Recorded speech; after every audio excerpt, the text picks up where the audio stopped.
কমলানিবাস সিরিয়ালের সবচেয়ে বড় আপডেট হচ্ছে পল্লবী আর সাগরের বিয়েটা হচ্ছে না।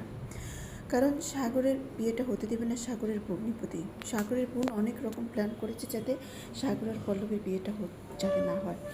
তার বোনের সকল প্ল্যান অতিক্রম করে যখন পল্লবী আর সাগরের বিয়েটা হচ্ছে, তখন তার বোন বলছে যে পল্লবীর তো বিয়ে করে এই বাড়িতে আসতে হবে, আমি ওরে 6 মান্থের বেশি বাড়িতে টিকতে দেবো না। কিন্তু তার ভগ্নিপতি অন্য একটা প্ল্যান করে নেয়। তার ভগ্নিপতি বলে যে এবার পল্লবীর অপেক্ষার পালা, পল্লবী সারা জীবন অপেক্ষা করবে, বর গিয়ে মণ্ডপে আর পৌঁছাবে না।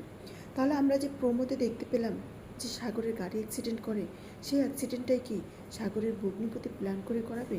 কারণ সাগর তো তার মা আর মেয়েকে নিয়ে বিয়ের মণ্ডপের উদ্দেশ্যে রওনা দিয়ে দিয়েছে বিয়ে করার জন্য।